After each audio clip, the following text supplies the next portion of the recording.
Depuis plusieurs décennies, une Australienne du nom de Yasmin a remis à la mode une pratique spirituelle visant à s'abstenir de nourriture et donc de vivre de prana uniquement. Cela s'appelle le respirianisme. Depuis, beaucoup de chercheurs spirituels ont tenté cette aventure, avec plus ou moins de succès. Il y a eu aussi le magnifique film Lumière de Jupiter Film, qui a compilé plusieurs témoignages à ce sujet. Mais la vraie question est la suivante. Est-ce que cette voie spirituelle conduit vraiment à l'éveil, comme le fait avec certitude la voie de l'éveil de la Kundalini, ou éveil de la flamme du cœur? Et nous allons essayer d'y répondre. La première idée qui me vient, c'est qu'il est profondément sage de la part d'un chercheur spirituel de se demander si le désir de ne plus s'alimenter vient d'un accord du soi divin, de la présence supérieure, pour permettre au véhicule physique de pouvoir vivre de prana seulement.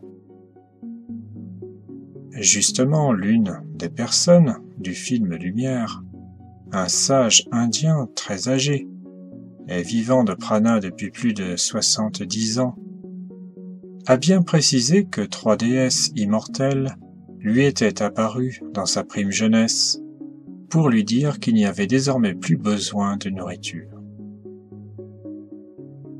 J'ai un très grand respect et de l'admiration pour les personnes qui parviennent à s'alimenter de prana. Ces personnes ont un plan divin rare, une vraie grâce. Mais les plus authentiques ne proposent pas de stage payant, ni de livres ou de processus pour faire la même chose. Ils témoignent et c'est tout. Par contre, le récent mouvement Vivre d'amour pranique ne fait jamais allusion à une demande ou à un accord préalable du soi divin, qu'il ignore tout le long du processus. Pourtant, cela me semble vraiment essentiel. En effet, l'important est de bien suivre les directives intérieures, car c'est seulement celles-ci qui nous conduisent assurément vers une voie de libération, qui nous correspond exactement. Réagir à un effet de mode, ou pire à un désir égotique, par exemple la motivation de ne plus faire de cuisine et de courses, ou bien de se prévaloir de vivre sans manger devant son entourage, est le signe d'un ego spirituel. Pas étonnant que ces mêmes personnes dédaignent la pratique journalière de la flamme violette, jugeant cela dépassé, par leur ego en soif de reconnaissance rapide, sans trop d'efforts. Si ce n'est pas la présence, c'est donc l'ego qui interfère. Cela est valable pour toute orientation. En écoutant les organisateurs de stages du Vivre d'amour pranique, l'on entend cette affirmation « Avoir de la suspicion pour ce que nous proposons, c'est déjà appartenir à l'ancien monde », ce qui rejette de fait toute critique ou toute remise en cause. Donc aucune critique, aucun débat d'idées n'est possible, sous peine d'exclusion du processus. Que deviennent les autres spiritualités vivantes ? Elles sont mises au second plan ou exclues, car il s'agit tout simplement de vivre d'amour dans l'instant présent. Donc tout le reste est l'ancien monde, qui n'est que limite et entrave. Le respirianisme vivre d'amour est apparemment une sortie du système, un rejet de ses limitations. Ainsi, les participants à ces stages vont coûte que coûte vouloir appartenir à une sorte d'élite spirituelle, en se privant brutalement d'aliments et de boissons durant la première semaine. J'affirme donc que ces stages payants sont proposés par des personnes qui n'ont pas d'éveil. J'ai rencontré un des stagiaires après donc 1 semaine sans eau et aliments. C'était un jeune homme d'une 30aine d'années. Il était blême, pâle, et marchait difficilement. Ses pensées étaient parfois confuses, et l'on voyait bien qu'il avait passé ses journées allongées et en baisse énergétique jour après jour. Je dois dire que j'étais même inquiet pour lui. Aucun processus pranique n'était visible. Le danger de mort durant le processus est donc réel, et s'est d'ailleurs produit déjà plusieurs fois. Cependant, dans cet état, il était manifestement en soumission énergétique. De plus, une autre personne dans le même processus a été suspectée de s'alimenter, car elle ne s'affaiblissait pas. Ce qui donnait une ambiance plutôt étrange, loin de l'amour annoncé. À mon grand étonnement, une autre personne respirianiste m'offrit des petits gâteaux et du thé qu'elle partagea avec moi. Je le lui fis remarquer, mais elle se justifia par une pirouette intellectuelle, qu'un petit gâteau ne contredisait pas le processus pranique. Donc, pouvez-vous faire confiance à des personnes qui vous disent ne rien manger, mais qui dissimulent des petits coupes-fins dans leurs affaires? Les personnes authentiques sont certainement rares, et elles ne proposent pas de stage payant. La pratique de la flamme violette, d'après l'avis des respirianistes, appartient à l'ancien monde. C'est ce que j'ai entendu me dire il y a quelques années. Comment, André, tu en es encore à faire la flamme violette, toi? Mais c'est dépassé depuis longtemps. Il y a bien mieux maintenant. Donc inutile d'insister, et les quelques personnes attirées par la nourriture pranique, qui ont reçu une initiation de flamme violette, n'ont jamais donné suite. Car c'est sans doute renoncer à cette voie élitiste. Et pourquoi faire cette flamme violette, puisque vivre d'amour et d'instant présent est le but immédiat? Alors que pour les étudiants sincères de Saint-Germain, le but est bien la victoire de l'ascension, tout en cherchant néanmoins à vivre dans le monde, en gagnant sa maîtrise sur les circonstances extérieures. Une grande différence, mais qui demande un peu plus de courage. Et bien sûr, qui demande d'aimer suffisamment et régulièrement notre merveilleuse présence à Yam Je suis, qui seule peut nous libérer et nous donner l'immortalité, ce qu'elle attend de faire depuis très longtemps. Donc, si un enseignement ne parle jamais de la présence, du soi divin, c'est qu'il ne vient pas de Dieu, qu'il ne vient pas de la source qui coule à travers nous. C'est à coup sûr qu'il y a un leader charismatique vient de charme, que les débutants prennent pour une aura spirituelle, et qui s'exprime avec autorité sous couvert d'amour superficiel. Sans parler de la pompe à finances derrière. Je le redis encore, les personnes authentiquement éveillées ne proposeraient pas de stage dans ce domaine. Croyez-vous que l'amour divin, dans sa grande miséricorde, offrirait à toute l'humanité une voie de libération si élitiste que cela nécessiterait de ne plus s'alimenter? C'est absolument impossible.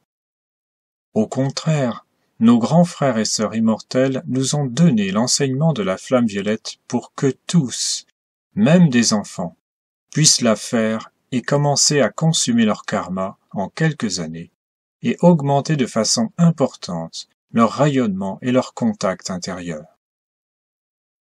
Cela avec l'accord de la loi cosmique qui demande que l'être humain consume, transmute, une part de ses erreurs et de son karma consciemment, par une pratique sur des années.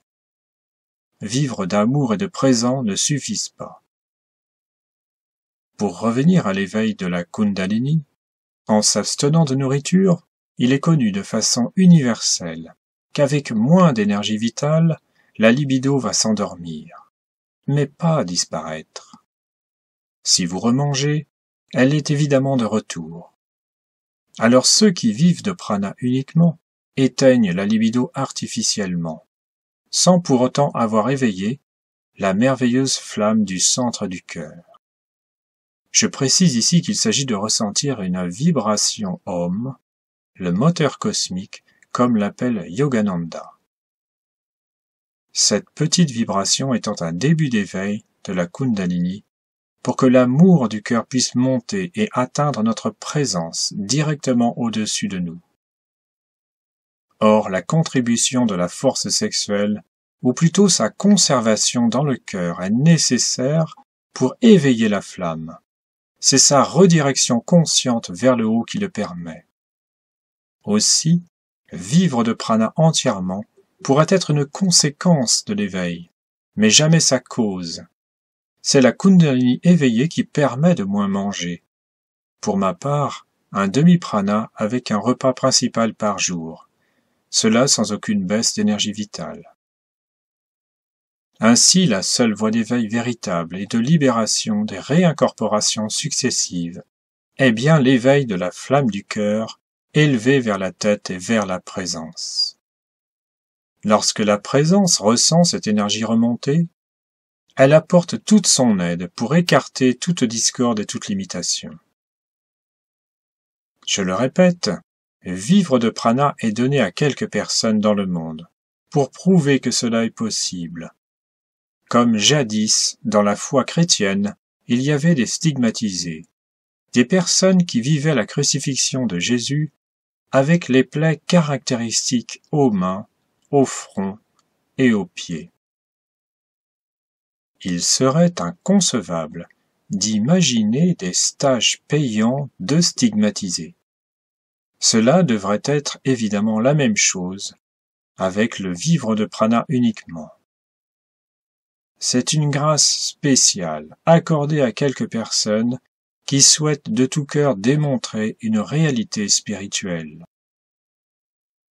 Par contre, la recherche de l'éveil de la Kundalini est accessible à tous, sans danger, si chacun se purifie au préalable, par des mois ou des années de flamme violette. Les personnes à qui la flamme du cœur a occasionné une sensation de brûlure s'arrêtent forcément, en attendant le jour où cela deviendra agréable avec plus de pureté, de flamme violette et de maîtrise émotionnelle.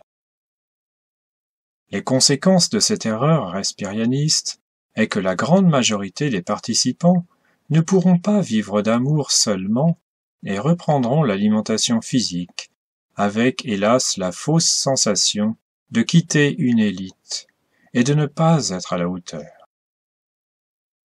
Il est possible qu'à la fin de leur existence, ils rejoindront leurs leaders non éveillés qui iront dans les plans psychiques s'ils ne quittent pas cette fausse voie. Tandis que les personnes qui auront fait l'effort de faire cette flamme violette chaque jour, matin et soir, de suivre les quelques directives des maîtres et de trouver cette vibration du cœur, c'est-à-dire utiliser le feu sacré ou la lumière blanche pour consumer et écarter tous les problèmes, les limitations et le karma. Il n'y a pas d'autre voie possible. Sans la présence et l'utilisation du feu sacré, que ce soit donc avec la flamme violette ou l'éveil de la flamme du cœur, ou l'assistance ponctuelle d'un maître ascensionné, vous risquez de rester des centaines de vies à chercher dans le noir. Tant que les humains ne connaîtront pas l'usage du feu sacré, ils ne seront jamais libres. Tous ceux qui auront le courage de l'employer jusqu'à leur dernier jour de vie, une goutte d'eau dans l'éternité, ces personnes auront une place de choix près des temples éthériques de flammes violettes pour finir de transmuter et consumer le karma, si elles n'obtiennent pas l'ascension en fin de vie terrestre. Ce n'est pas moi qui le dis, mais les maîtres. Je rappelle que l'ascension est offerte si une personne a consumé par elle-même un peu plus de 50% de son karma. Le reste, par un cadeau d'amour, sera consumé par les maîtres au moment de l'ascension. C'est la nouvelle dispensation depuis les années 1930. Avant, tous devaient consumer 100% du karma. Vous pouvez d'ailleurs ressentir, après quelques semaines de flammes violettes seulement, que tout autour de vous s'apaise, du moment que vous gagnez votre maîtrise émotionnelle en toutes circonstances. Vous pouvez remarquer que le respirianisme, qui se dit hors système, va pourtant dans son sens car il féminise les hommes. Dans leur monde étrange de communauté d'amour dans le présent, la femme est appelée à devenir une déesse, et l'homme a le choix de se féminiser, de se soumettre docilement, ou d'être rejeté comme appartenant à l'archétype patriarcal. Point donc de réconciliation entre l'homme et la femme, ce que l'on devrait pourtant promouvoir pour le bonheur de tous. D'où, entre parenthèses, l'effondrement de la société actuelle, qui recherche souvent la paix et le consensus à tout prix, alors que quelques problèmes de société demanderaient des décisions courageuses, qui ne plairaient sans doute pas à tous. Ainsi, l'homme véritable devient rare, d'autant plus dans la spiritualité.